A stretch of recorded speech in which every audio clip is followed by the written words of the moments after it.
Hi, Movies Rush here. Today, I'm going to explain a science fiction drama film called Another Earth. Spoilers ahead. Watch out at your own risk. The movie begins with a high school party. Rhoda Williams, a 17-year-old girl, is a highly intelligent student who has just gotten into MIT. She celebrates with her boyfriend. In the background, she narrates that she fell in love with space science after seeing Jupiter's rapid succession in one of NASA's Voyage pictures. Rhoda feels like she can do anything in the world. Later at night, she drives, intoxicated, while listening to the radio, which says that a new planet with its own moon, identical to Earth, has appeared in the solar system. Scientists are baffled by the planet, as no one saw it coming. The radio asks the viewers to look to the north to see the planet, which is clearly visible from Earth. An intoxicated Rhoda looks outside the window of her car as she drives it at high speed. Somewhere near, a family of 3 is in a car parked beside the road. The kid names his robot Bob, and the parents laugh with him. As they talk, we get to know that the mother is pregnant. Their conversation is cut short when Rhoda's car hits them, causing a terrible accident. She is injured, but conscious. She steps out of her car and goes to the other car to see the couple unconscious. Not knowing what to do, she turns around and is horrified when she sees the little boy lying lifelessly on the ground. Police sirens wail in the distance and the screen goes black, showing us the newly found planet in the distance. A clip of Rhoda in a cell is shown. She has been arrested after the event. It is now 4 years later. A news report tells us that Earth 2 is now way closer to the Earth and seems to be an exact replica of the Earth by its appearance. It is now easily visible from Earth's surface. The structure of its continents and ocean, even its cities and towns, as seen from the telescope, seems to be identical to the Earth's. Scientists have tried sending radio signals to the planet and received a signal back. However, they have not been able to decipher it. Some scientists don't even believe that the planet exists and believe it to be a cosmic mirror that is reflecting the image of the Earth itself. 4 years after the accident, Rhoda gets out of prison. She goes out for the first time and her parents come to pick her up. While talking about the second planet, her brother mentions an essay contest sponsored by millionaire entrepreneur Keith Harding, who is funding the very first spaceflight to Earth 2. He is granting a free ticket to the civilian who has the best motivation to join. Rhoda comes back home and looks at her belongings in her room. She doesn't feel like the person she used to be and doesn't like the room anymore. She looks outside the window and is fascinated to see the second Earth in the sky. Rhoda then gets on her laptop and learns about the United Space Ventures, the program that her brother talked about earlier. To win the civilian ticket, she has to write an essay about the reason for wanting to go there and submit it. She stares at the laptop but doesn't type anything. Then, she takes all her necessary belongings to the house's attic and declares it her new room. She sleeps on a mattress and pastes a picture of the night sky on the wall for decoration. The following day, Rhoda goes to an employment office to look for a job. Being an ex-convict, she cannot go to MIT anymore, and other colleges won't take her. The lady at the office offers her a job according to her qualifications, but Rhoda insists on getting a job that doesn't require her to talk to anyone. She gets a job as a janitor at her old high school. She starts working as a janitor the next day and doesn't seem to hate her job. It has been exactly 4 years since the accident. Rhoda goes to the intersection where the fatal incident took place and looks around. Just then, a car stops nearby and a man comes out of it. Rhoda remembers the guy being the man she saw inside the other car. She is surprised because she thought she had killed them all. The man keeps a robot toy in the pole nearby in the memory of his son and drives away. Rhoda quickly rushes home and looks up the case on her laptop. It turns out the man's name is John Burroughs. Both his wife and son died in the car accident, but he had gone into a coma. A few years later, he woke up and has been living alone ever since. Upon further research, she learns that he has dropped out of his Yale music faculty position. She writes down his address and goes to meet him the next day. Not knowing what to do, she looks at him drinking in his messy living room through the window. The night is snowy and cold. Ridden by her guilt and seeing John in such a state, Rhoda is distressed. She walks on the snow, slowly undressing. In the end, she lies down shivering and naked. Her fingers become blue from hypothermia, and she looks at Earth 2 as she lies in the cold. The screen goes black. In the following scene, she lies on a hospital bed. Someone had found her and saved her from the cold. Her fingers are injured, but she doesn't have any fatal injuries. When she gets back home, she finally writes an essay to apply for the ticket to visit Earth 2.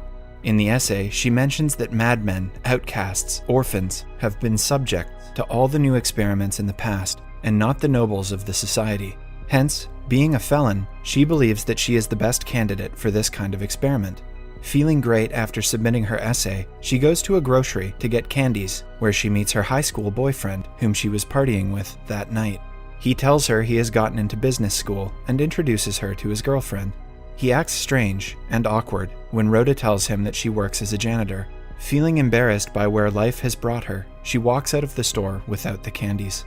Rhoda knows that she won't feel satisfied until she has apologized to John, so she goes to his house again. She knocks on the door, but the nervousness gets the best of her. Instead of telling him she is the one who killed his family, she lies and pretends to be a maid sent by Maidenhaven Cleaning Services for a free trial. John, who has been living in the place without cleaning it for months, accepts the offer and lets her clean the house. Rhoda is too deep into the lie, so she just goes with it. She starts cleaning, and John notices her investigating a telescope lying in one of the rooms. When she finishes, John, unknown to her identity, invites her next week to clean the house again. The week passes and Rhoda practices telling John the truth. However, when she knocks on his door, she is taken by nervousness again, so she cleans his house again and doesn't say anything.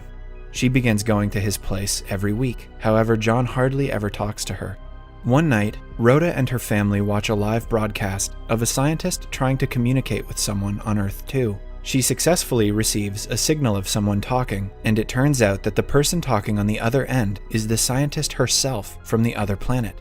She is her exact copy in every aspect. Same name, date, and location of birth. Even the occupation and childhood memories match. The whole world watches in awe. Now everyone believes that Earth 2 is a mirror planet with the same people.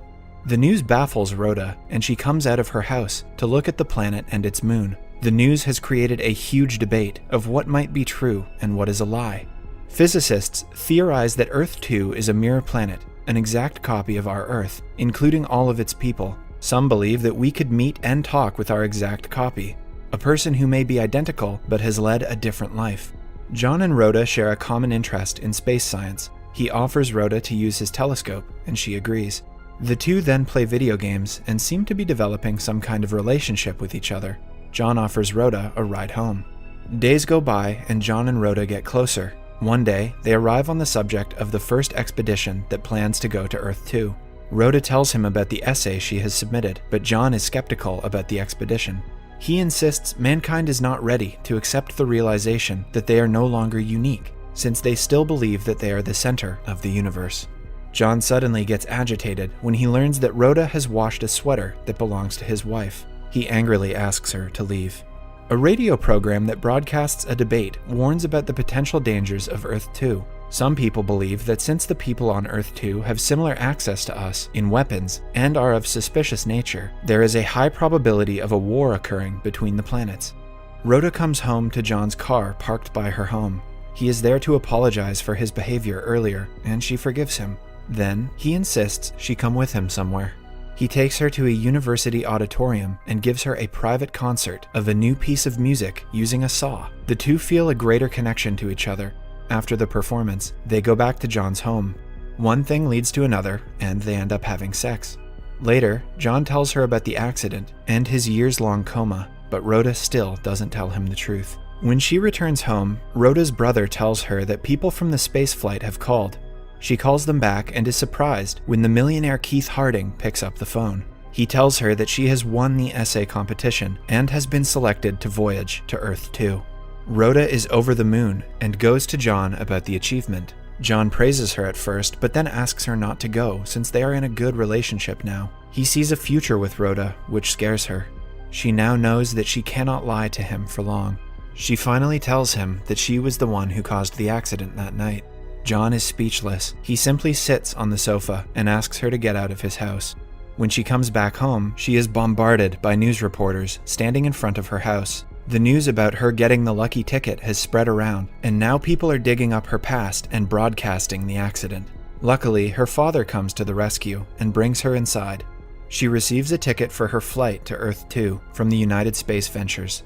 A few days later, Rhoda hears a scientist's theory in a telecast. He says that the people of Earth 2 had the same mirrored life as that of our Earth until it became visible to our planet. 4 years ago, after the event, people's lives changed slightly, changing their course of action and perhaps their future. Rhoda now believes that her mirror self on the other planet might not have caused the accident. She rushes to John's house with the flight ticket, but he doesn't open the door for her. However, Rhoda is determined, so she sneaks into his house through the window. When he sees her, John cannot control his hatred and starts to choke her. The two struggle for a while until he frees her. She gets up and tells him about the theory she has heard. She claims that the accident might have never happened and his family could still be alive. Rhoda leaves the ticket for him, saying that he could find his wife and son on Earth 2. Sometime later, Rhoda has returned to her normal life. After her apology to John, her mental health is much better. The space shuttle is about to take off when Rhoda sees John in an interview. It turns out that he has accepted her offer and is going to Earth 2. 4 months after the first shuttle took off, Rhoda is walking home from work when she is stunned to see herself from Earth 2 in front of her. The movie ends as the two identical Rhodas stare at each other. If my efforts are saving your time and money, then hit the like button. Also subscribe for more videos like this. And don't forget to click the bell icon.